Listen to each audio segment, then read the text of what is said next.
So it's a beautiful Saturday afternoon, and I wanted to take the opportunity today to go ahead and rip the cab off of this chassis that we are going to use for our W900a swap. So that's going to consist of a few odds and ends. We got a steering shaft, we got a few air lines, we've got some coolant lines, AC, a gear shifter. It's really not that difficult. We're going to go ahead and get all that stuff unhooked. We'll get the telehandler in here to lift the cab off the back and take it back out the door. And then we'll be left with a drivetrain on a rolling chassis.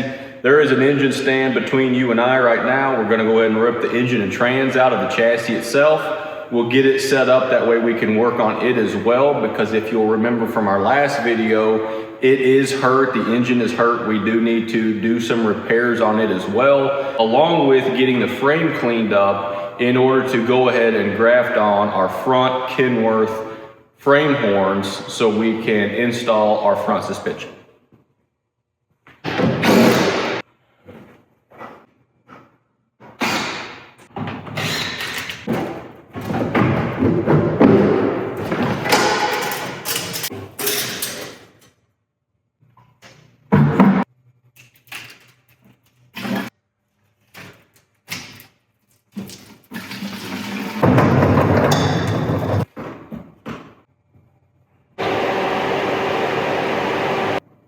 It's still got refrigerant in it.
So that all actually came apart very well. I did go ahead and unplug and unhook everything that I could, just in case I want to reuse some of these components on the swap. That includes all of my bulkheads. I unbolted the treadle valve off of the firewall. I unbolted the tractor protection valve off the bottom of the cab. It really allowed me to leave all my brake plumbing and hose connections intact, which is going to save me loads of time when I go back together with this. Yes, I will have to relocate these components, but I won't have to be chasing a diagram on how to plumb it back up because it's still hooked up in a functioning manner. I do have a standalone engine harness that we're going to run this electronic controlled engine with.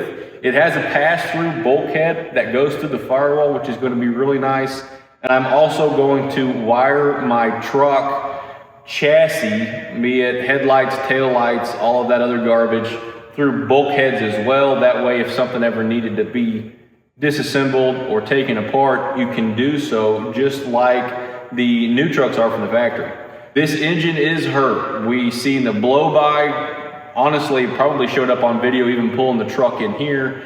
The last video that we've done when I introduced this build to you, we watched the blow by on it as well, and we were also having bubbles in our overflow tube, or coming out of our overflow tube rather, and when we stuck this in a bottle of water with the engine running, which indicates that we have a blown head gasket, a cracked liner, or a cracked head. So meaning we're putting combustion gases into the coolant system, which is pretty common on these higher mileage cats.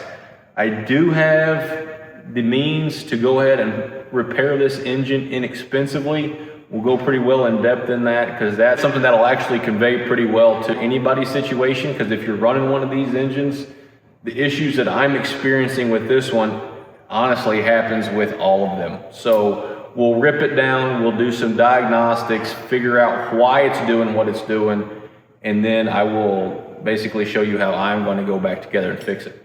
So without rambling too much more, let's go ahead and get the engine and transmission ripped out.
This entire harness, which is located on the back plug of this ECM, which is a 70-pin plug, this ECM is commonly referred to as a 120-pin ECM, simply due to the fact that this is an ACERT engine and this front connector has 120 pins in it. Comparatively speaking, let's say to a BXS or earlier, all the way down to a 2WS, both of these plugs will be 70 pins then. Regardless, this harness right here is strictly truck side. We are going back with a standalone harness that will locate right here. I did go ahead and take the time to unhook all of this instead of cut it, in case I need to quickly locate a connector in order to salvage it to reuse in the future. But for right now, this part of the harness is not going to be used on this build. Likewise, this is the exterior fuse box that's located on the passenger firewall of this particular truck model. We went ahead and took all this crap off because I'm definitely not reusing it either.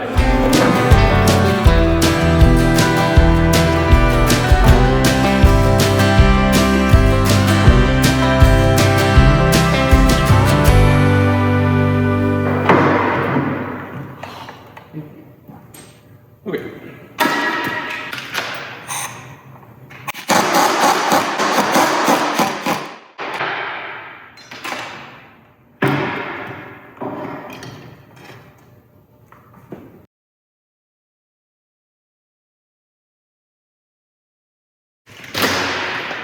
Okay, now that I've got my transmission cooler lines out of the way and this cross member for the frame tie and the rear transmission support out of here, all I lack on the back end is my rear engine mount bolts and my drive shaft U-joint straps. So let's go ahead and blow all that stuff off, and then we'll be able to go to the front, loosen the front engine mounts.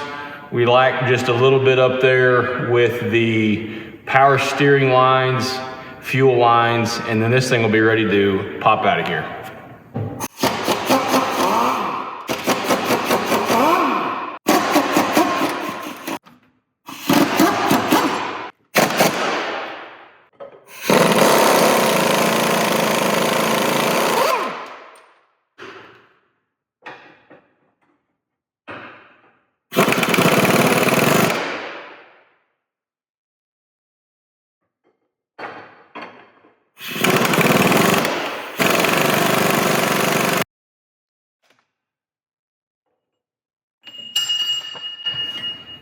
So check out this injector return fuel line that I discovered whenever I pulled the cab off of this thing.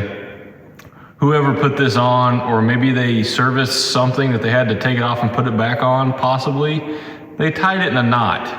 I am flabbergasted this did not cause serious issues. So I've made an absolute disaster out of the shop, but we're not done yet. We're very close. So let's go ahead and finish taking this crap off the front so we can get this thing out of the frame.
Okay, so let's talk about the crane for a little bit, because I'm sure if you're anything like I was, I'm never able to afford one of those. Yeah, it would be super nice to have, but you just literally cannot swing it. But here, let me tell you what I've done.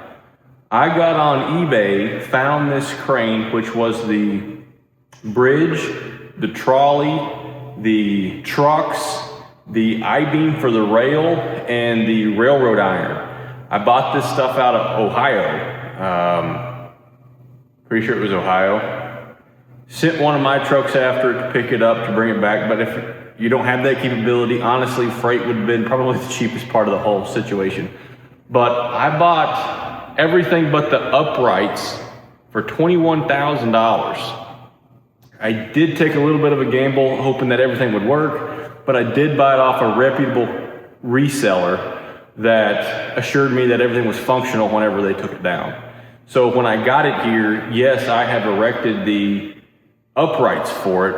I had to build that part of it, but I'm gonna be in this crane set up probably in the, I don't know, $30,000 range, maybe $35,000 range. And while, yes, that is a considerable amount of money, I have removed and reinstalled engines, cabs, sleepers, what have you, for so long with the telehandler. And yes, I was fortunate enough to be able to have access to a material handler to be able to lift this kind of stuff. Used to do it with an old pile of junk forklift that I had. But the crane single-handedly is probably my best investment in the shop, and honestly probably one of the cheaper parts of the heavy equipment that I've got in here. And it is I can't tell you it's paid for itself yet because we've been in this shop less than a year, but I would do it over again in a heartbeat. Purchase the crane, that is, and probably spend 2 or 3 times as much money if that's what it took in order to be able to utilize something like this, because it has made day-to-day work in the shop tenfold easier. I know the same can probably be said about a set of column lifts, and it's hard for me to turn loose of the money for a set of column lifts, but I hope to be able to swing a set of those one day. But for right now, if you're looking at a bridge crane, this is a 7.5 ton. You don't have to have a 7.5 ton to do what I'm doing right here. If you ever wanted something like this, like I did for years, for decades, it's attainable. It's a lot of sweat equity, but you can do it. Man, if I can do it, you can do it. So go buy you a bridge crane.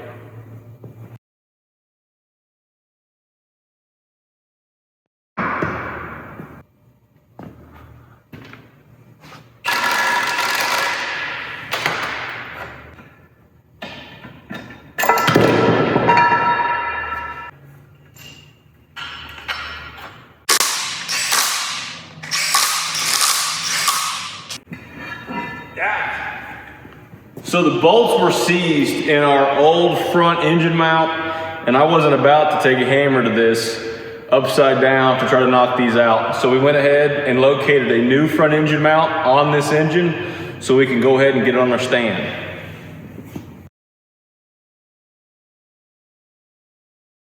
We finally got our engine out of the chassis. So this probably took me around 4.5, maybe 5.5 hours from driving the truck in to the state that you see it in right now. Yes, you could have done it quite a bit faster if we would have been cutting a bunch of stuff with a pocket knife or a pair of dikes or whatever the case may be. It's not really my nature to do that. And even if it's a component that I wasn't going to use on this project, it might be something that I can use on another truck in the future. So it was worth it to me to take the time to unhook and unplug everything. Plus, it's just a habit of mine. I find it hard to cut a wiring harness, if you will. Regardless, there's a whole bunch of work left on the chassis. We need to strip the fuel tanks off of it, the fairings off of it. There's a battery box still on there that needs to come off. There's some more wiring that can be stripped off, and then we need to get that cleaned up. We need to pull the front suspension off in its entirety. We need to get the frame horns off of the W9, the 81 model Kenworth that we are going to be relocating the sheet metal back on this chassis. We need to get the frame horns off of that truck, installed on this truck. I've got a bunch of new front end components ordered, so as soon as they show up, we'll be working on that. If they don't show up in time, we might go ahead and rip the engine down and kind of see where we're at with this, to see what it's going to take in order to put it back together. And admittedly, this is the fun part for me. I really like the engine work, pulling it apart, figuring out why it went wrong, what went wrong, putting it back together, fixed. The shop is in an absolute state of disaster. We do still need to take a few parts off of this frame. I might go ahead and start taking those off right now. That way, when we pull the frame out, we can clean the shop up, because it is still business as usual starting tomorrow, Monday morning. So I don't have all the time in the world just to leave this project in the bay, so it will be kind of moved in and out. So let's go ahead and get started with that.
We have strewn this truck all over this bay. However, we do have what we needed to get accomplished finally done. So at this point, I don't want to clean this up. You don't want to watch me clean this up. So that's going to be the end of this one. Stay tuned for the next one. We'll either be tearing apart the engine, or we'll be tearing apart that other Kenworth to get our parts off of it to go onto this one. So anyways, guys, thanks for watching.